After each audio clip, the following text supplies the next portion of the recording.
Good morning guys! Welcome back to another video. So today is Saturday. Hindi na ako nag-vlog kanina na gumising ako, nagkape ako kasi lagi ko naman yung pinapakita. So ngayon is pupunta kami sa lesson ni Kira sa weekend. So today is Sabado. So tapos na ako nag-ready actually. Si Kira tapos na din.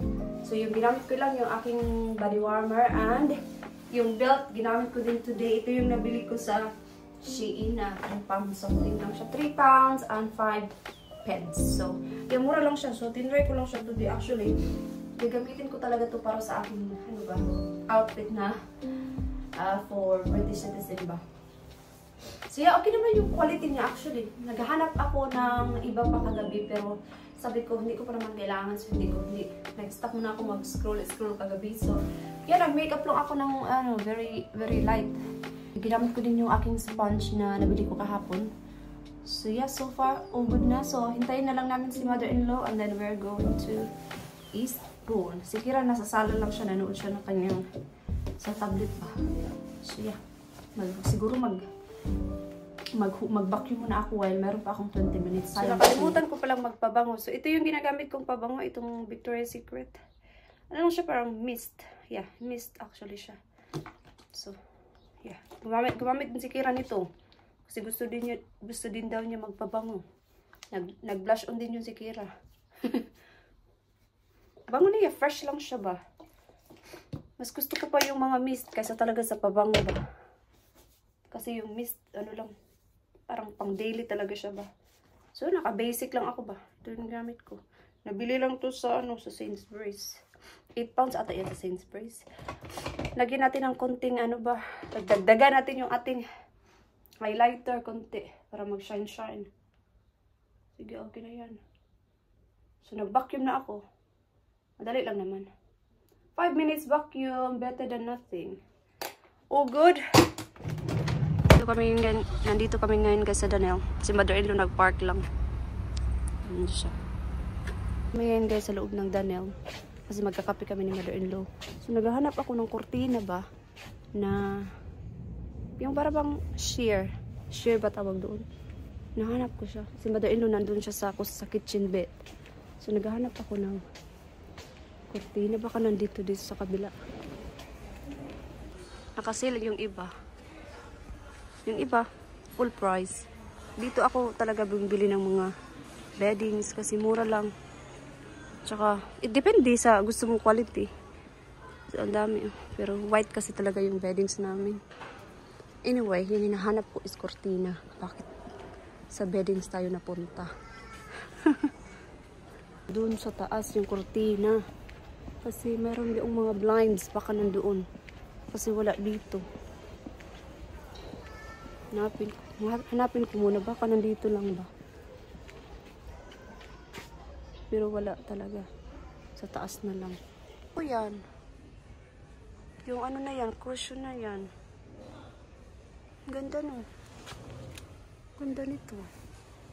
12 pounds. Pero hindi ko yung kailangan, so hindi. Ang daming magaganda. Mga gamit sa bahay ba? Meron din silang white.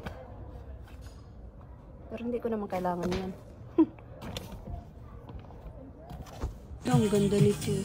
Sale na siya, oh. 5 pounds 60.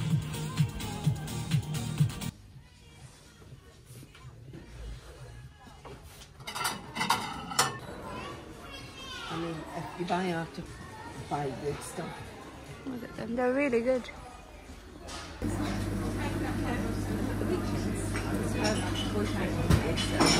Kaya si mother-in-law. Baka nandito pa siya sa lift. Saan kaya siya? Baka hinanap din niya ako. Hindi ko mahanap si mother-in-law. Baka nandun na yun sa counter kasi may pinili kasi siya. Baka nagbayad. Okay, sit down na tayo. It's like a disaster. Yeah? Pupunta kami sa Sainsbury's guys. Magpo-food shopping lang si mother-in-law. As long as she's got Matilda on the phone, she's happy. Yeah, she's okay with that. So, nagpagas lang kami ni mother-in-law tapos nag-shopping kami sa Morrison. Dapat sa Sainsbury's kami pupunta pero malapit na kasi yung Morrison, so dito na lang kami. Susunduin na namin si Kira. 1 kasi siya matatapos, so actually mag-1:30 pala. Mag-1:30 12 pa lang, so maaga pa. So maglibot-libot lang muna siguro kami kasi maboring din kami dito sa ano ba? Sa sasakyan. Well done, Kira. This is like some people come in late and then you're only. I'm getting Grandma's phone. Yeah. You want my phone? You get my bag and you've got it. What a surprise! I know.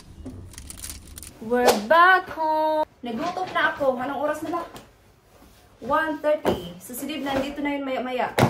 So pumunta kami sa Danelle. So bumili ako ng tissue. Ilagay ko to sa side ni Dib at sa side ko sa bed. And then bumili ako ng extra strawberries kasi halos inubos ni Kira yung strawberries na binili ko kahapon. And then itong grapes. And then bumili din ako ng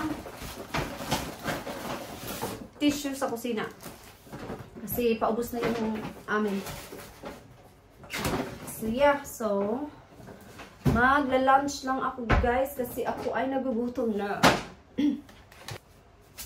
Alam niyo ba, ayoko talagang pumasok na yun kasi parang unusual ba yung hours, pero kailangan kasi talaga namin mag-stock take pa. So, kaya papasok ako for hours, hindi naman, so okay lang. So, yeah, kakain muna ako guys at ako ay magbabalik. Is playing Roblox and she's going out with daddy very soon. Pupunta na naman sila guys sa hamster. Relax, relax lang yan siya. Hi, Kiki! Hi, Kiki! So, mag 3:30 na ng hapon. Kaalis lang ni Kira at saka ni Dave. Kasi pupunta sila sa Pets at Home. Titingnan na naman nila ang hamster. So, sinabi kasi namin yun sa kanya nung last weekend na pupunta sila doon after ni Dave may work. After ni Dave mag-work ba. So, hinugasan ko lang yung kinainan ko. Isang pinggan na naman to para wala nang hugasan talaga. So, in about 20 minutes, punta na ako sa work. So, 5 kami today, but pag close namin, 4 na lang kami. So, 4 kami yung mag-work tonight. Yung manager namin, yung team leader, at saka kaming dalawa ng sales. So, yun yung ganap. And then tomorrow is ganun din yung time, 4 to 8. And the next week, yung mag-work next week is 5 to 9 sila. And then bukas is pupunta kami sa ka-work ni Dave bukas kasi yung kasama namin nung umuwi kami ng Pinas, yan, pupunta kami sa kanya kasi magpapirma ako sa aking form ba, sa aking citizenship. Kasi kailangan kasi yung pirma ng, para bang ano, reference, ganun. So, pupunta kami bukas sa kanya para magpapirma and then, yeah, yun lang naman. Para tapos na kasi sa 8 of Feb ako may appointment sa aking biometric. So, yun yung ganap natin bukas. And then by the time makauwi kami, work ko na din. So, yun guys. Ilagay ko lang muna yung, tapin ko na to. Nag-order kasi kami kagabi ng Chinese, diba? So, ito talaga pag mga take away ba? Kasi maraming sobra. Sayang kasi talaga siya. And, kinain ko siya sa lunch. Nagbusog naman ako. So, yun lang yung kinain ko kanina sa lunch, yung kagabi. And then, baka magtimpla ako ng kape. Dadalhin ko sa work. Kasi, para meron ako bang something to drink. Or maybe tubig, ganun.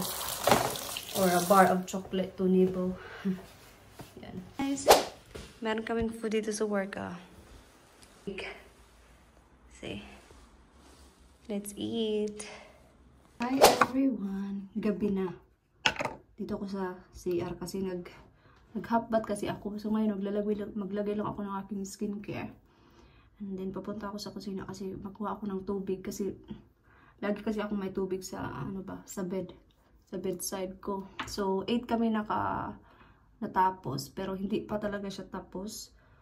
Kaya yung dalawa kong ka-work, yung manager at saka yung team leader, nandun pa sila. So, natapos kami ng 8, sabi niya. Tapos na. Sabi niya, pwede na kayong umuwi kahit hindi pa tapos kasi yun talaga yung hours namin ba hanggang 8 lang.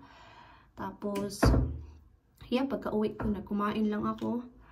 And then, nag-order kasi sila din ng Domino's. So, yun yung kinain ko. And then, tapos, yeah, nag-hotbath. Naglagay ako ng lip cream pagkatapos kong uminom ng tubig. So, yun lang naman yung aking skincare. Simple lang. As long as mayroon akong moisturizer, I'm fine. Tapos, bukas na naman. 4 to 8 na naman bukas. Kasi, yung system kasi nagka-problema sa system ba. Kaya, medyo slow. So, anyway, yun lang naman guys. And, meron kami mga pagkain sa work. Kasi part din siya ng aming, stock take. Na meron kaming something to nibble or something like that. So, kumain actually kami ng something lang. Konti lang ba. Pangpawala lang sa gutom. Kasi ayoko din kumain ng marami. Kasi nga alam ko may pizza kami sa bahay. Kasi nag-order nga sila, dib. So, yan lang naman guys. I-end ko na yung vlog. Hindi masyadong mahaba yung vlog na to. Kasi nga nag-work ako, diba? Ng tubig. Ito yung Domino's, oh. Kainin natin yung bukas sa lunch. Kasi marami pa.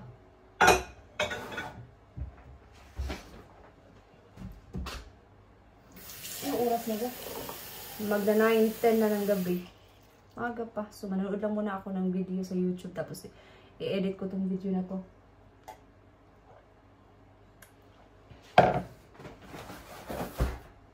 So guys, bye-bye!